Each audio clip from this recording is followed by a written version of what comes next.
with us on 5 Live Sport. In 10 minutes' time, it'll be the Euro Leagues. Before we get to there, we've got to look ahead to Liverpool versus Manchester United, which, of course, is one of our commentary games on 5 Live Premier League Sunday. United top of the table after the new year for the first time since 2013. Clinton, we've been talking a lot today about, Chelsea and Arsenal, clubs who've had big peaks and big troughs in their season, and United are amongst that group. Do you look at them and say, well, this is just a peak and there'll be another trough, or do you look at them and think, okay, this is a club who've turned a corner? Yeah, I'd say they've turned a corner because they're top of the league at the Premier League at the moment. Do I believe they'll be able to maintain it? I think they've got great chance of maintaining it, but I still believe it's Liverpool and Man City that are going to go on and win the Premier League for sure. But Man United are definitely in the mix, and huge credit must go to Oli. A lot of people questioning him, and he's getting the best out of that group of players, and there is a lot of talented players in that squad. In particular, I know we all talk about Bruno Fernandes. He's been sensational. I think for me, probably the outstanding player in 2020. With the signing of him, he just gave the whole club a huge lift, and he's been excellent. But also, I must praise Paul Pogba. He gets a lot of stick.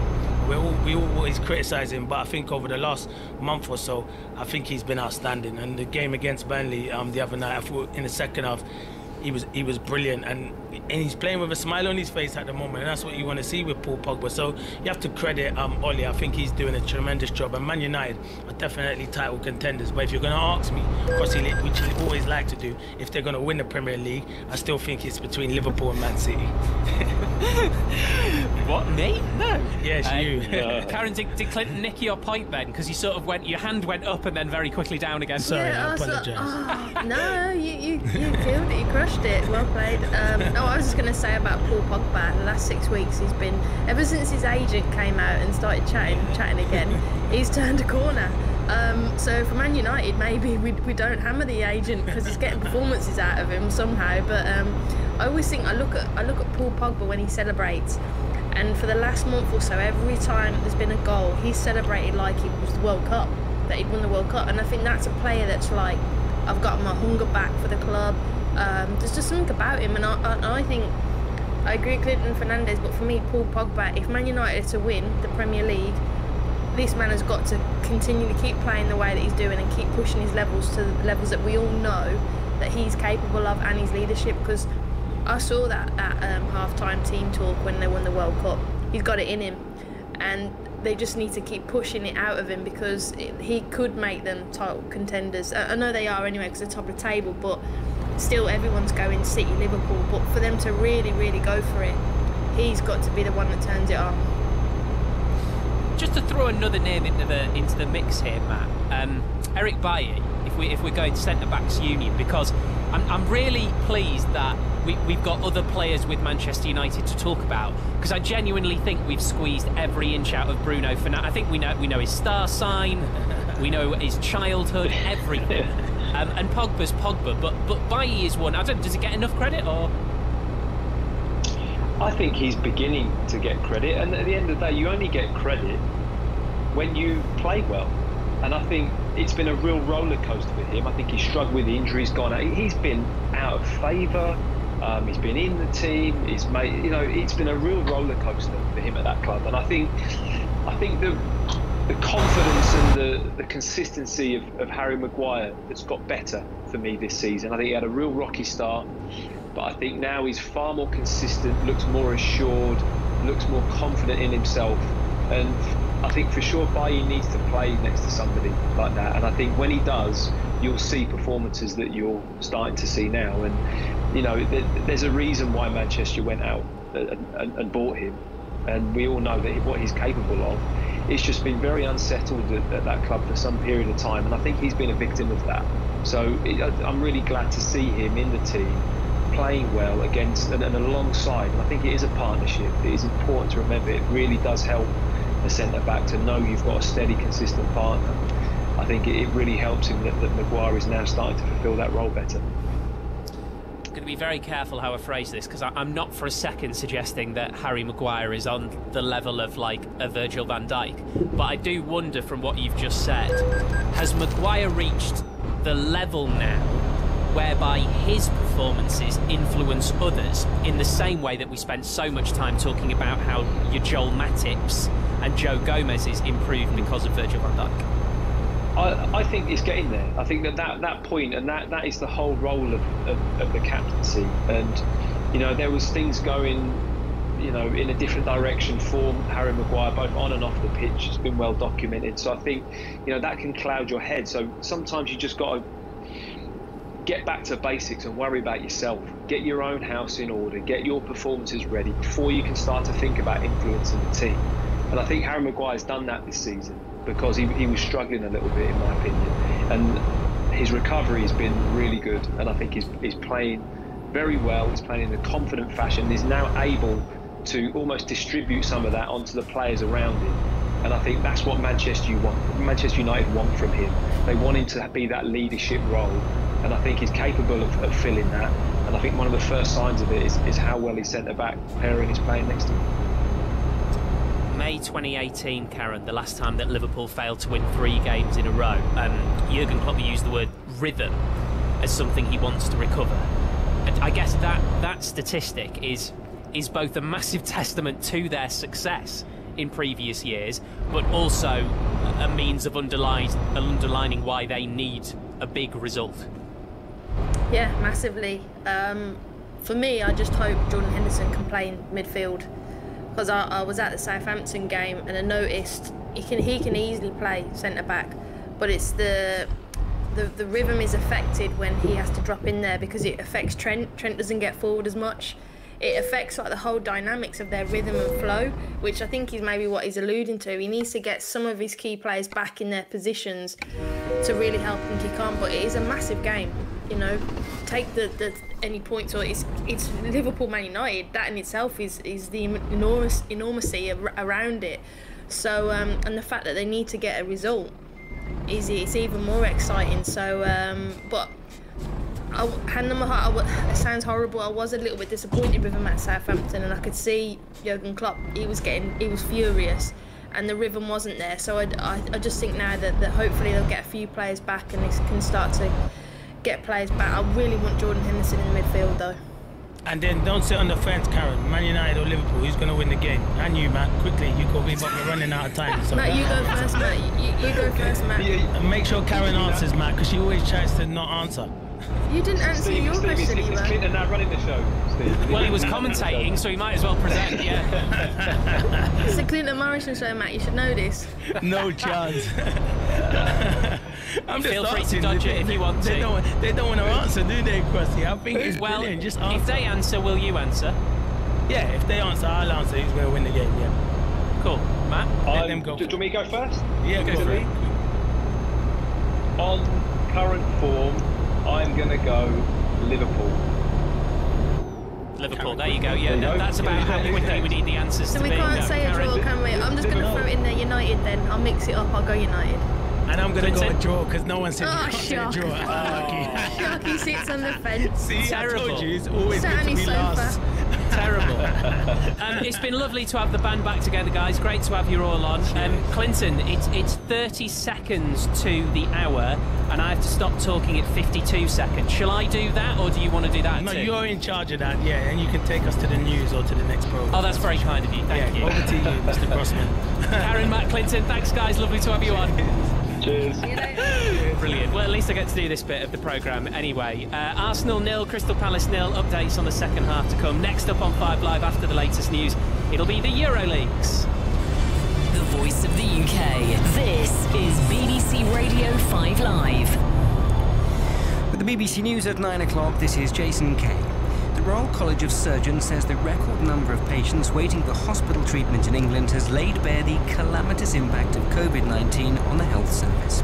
The latest NHS figures show nearly 4.5 million people on lists at the end of November, and the number who'd been waiting over a year was more than 100 times higher than it was before the pandemic. The Prime Minister has said it's superb news that 3 million people in the UK have now received a coronavirus jab. Around half of those aged 80 or over in the northeast of England and Yorkshire have received their first dose, but this drops to less than a third in London. The city's mayor, Sadiq Khan, claimed London wasn't getting a fair share, but the Vaccines Minister Nadeem Zahawi insisted capacity was building. London has more primary care networks coming online next week, as well as more vaccine. I spoke to the mayor today and reassured him that there's more vaccine and more primary care networks coming online in London. So you'll see a big uplift in the London numbers. And travellers to the UK from South America, Portugal and Cape Verde will come into force at 4 o'clock in the morning tomorrow because of concerns about a new COVID variant identified in Brazil. There are exemptions for British and Irish nationals and for hauliers. The footballer Marcus Rashford has joined celebrity chefs and charities in calling for a wider review of the government's free school meals policy in England. They've signed a letter to Boris Johnson urging him to consider issues such as eligibility thresholds and funding. Our political correspondent Nick Eardley says it's been prompted by a series of issues with provision during the pandemic. We've had a number of situations in the last few months where campaigners like Marcus Rashford have come out and said, we don't think enough's being done, that kids need to get free school meals during the holidays as well because many are going hungry. And more often than not, the government's turned around and went, OK, we'll do that. But it's been a short-term fix. Scientists have confirmed that 2020 was one of the hottest years ever, brought to an end the warmest decade yet recorded. The UN Secretary-General, Antonio Guterres, said that the findings by 5 global meteorological agencies show the planet was on course for a catastrophic rise in temperature this century. Dr. Gavin Schmidt is a climatologist at NASA. Year on year, we're increasing the amount of carbon dioxide in the atmosphere. Notwithstanding the pandemic, we still increased the carbon dioxide levels in the atmosphere by over 2 parts per million last year. As long as that continues to happen, we are putting our foot on the accelerator of climate warming. An original painting of Tintin by his Belgian creator Hergé has been sold online by a Paris auction house for £2.8 million. That's a record for comic art. It depicts Tintin and his dog Snowy hiding from a dragon in a porcelain jar. That's the BBC News. We're just coming up to 3 minutes past 9. BBC Radio 4. 6 Music. Oral Innovator. Freak out. Extraterrestrial. I'm a space invader. Profit. 5 years on from David Bowie's death, his insights on technology, culture and the arts are still ringing true. What the internet is going to do to society, both good and bad, is unimaginable. Now 6 Music and Radio 4 come together, station to station, to examine Bowie's visions of the future. David Bowie, Dancing Out in Space, with Stuart McConey. Available to hear on the BBC Sounds app. This is 5 Live Sport with Steve Crossman. Arsenal 0, Crystal Palace 0 in the Premier League. Second half's just kicked off. We'll have updates on the game throughout this hour of 5 Live. It's the EuroLeague live until 10 p.m. Then Stephen Nolan with Dr. Chris Smith for the coronavirus call-in, answering all your COVID questions. So get your calls in for 10 p.m. on 08085 909 693. To get in touch with us, you can text us 85058. We're also at 5 Live Sport on social media. And as always, we've got Guillaume Balaguer with us. Hi, Guillaume. We might not have Guillaume Balaguer with us. I mean, how about now? Now we've got him. I didn't switch it on. You didn't switch the microphone on? Yeah, I forgot. Sorry. I don't have anything interesting to say, so I thought maybe they will notice. And now I was just going to say, we just started a discussion with a friend of mine how weird it is when adults take a picture with a trophy. You ever seen that? Oh, well, yes, I see what you mean. Like adults, like, no kids. Adults, yeah. So when I was a kid, I remember they brought the FA Cup in to school, and I could go and lift the trophy. Not as that'd be kind of pathetic to do it as an adult, though, wouldn't it? No. Yeah, I mean, what were you like, 7, 8? Must have been 7 or 8. 7. Oh, Julian Laurent's with us. Evening, Jules. Hello, guys. Are you talking about me, maybe? What? Maybe. Listen, I was invited by the Premier League production, you know, which is the content that the Premier League put together for the broadcasters who own the rights in the UK but abroad as well, to do a show with our friend Gabriele Marcotti. And when we turned up, the trophy was there, the Premier League trophy. So I was told that there's 4 or 5 made, and we had one of them was there. And when I was told that if I put the white gloves on, I could take a photo with it and hold it. It felt like I actually won the Premier League. I've been waiting 40 years to win the Premier League. It's more than Liverpool fans did. And then finally I was there. My hands on it, carrying him. My family was really proud. I want to thank God as well and all the people that supported me for all those years. And finally I made it. I won the Premier League. It was special. Sad. I didn't convince you, did I? No. Mina Rzouki's with us tonight as well. Hi, Amina. Hi, I would do the same, Jules. You know what? I do a picture the same as I would get into bed like Lewandowski did and have all my trophies there and take lots of pictures. All trophies I didn't win, of course. It's just ones that, you know, I'd love to win one day, but never going to. It's a piece of metal. Actually, having said that thing that you mentioned, Steve, the FA Cup actually doing a tour and be taken around to clubhouses and schools, I find that quite charming actually, and part of the magic of the FA Cup. About 4 years ago, you know, the chairman of a football club, Middlesbrough United, and we were the first stop of the FA Cup, and it was the busiest day we had that year. Probably there was a queue of people that came in, all the stories about, you know, being part of the FA Cup as a player or manager, having watched it, and you were able to touch it. So yeah, I've got a picture with that, but that's all right. Wait, hold on. So, Kim, if it's just a piece of metal, is money just a piece of paper? Or would you also do the same and like just post yourself with like billions around you? I know what you Could say you won the lottery. But I was just having a go at Jules, and when we do that, you have to join us. That's very true, Mina. Come on. Sorry, I ruined it. Mina, right. read the Jules, room. Honestly. We've got a really special guest on the EuroLeagues later. Someone who came very close to lifting a trophy, genuinely, not like Jules did.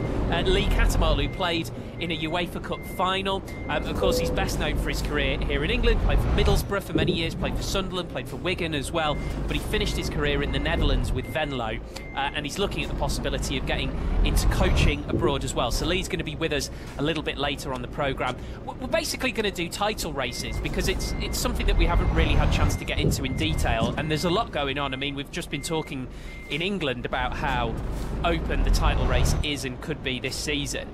Mina, let's start with Italy, and I'll do the top of the table. So you've got Juve, who are fourth, Roma third, Inter second, and Milan top. Now, having played 17 games, for any team to be 7 points clear of Juve is incredible, really, especially for Milan to be doing that. Yeah, absolutely. Especially the way that their management has handled things in recent years. There's constantly been a conveyor belt of changes going on.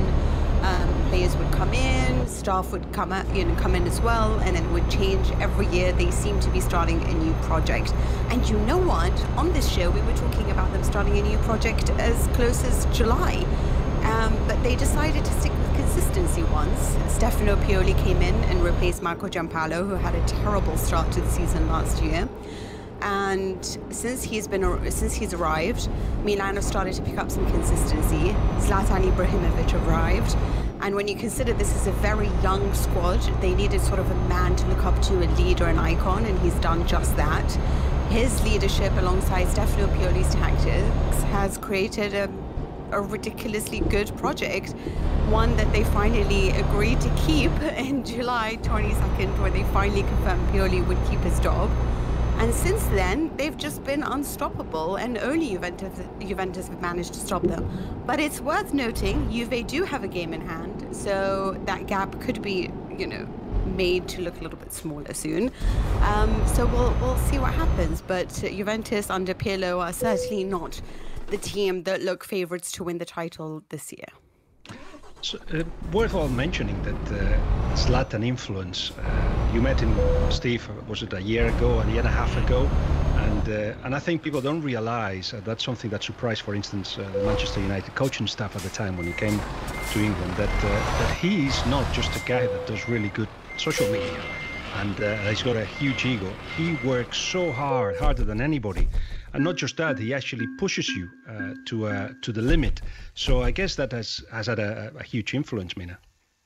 Yeah, absolutely. I think that's what it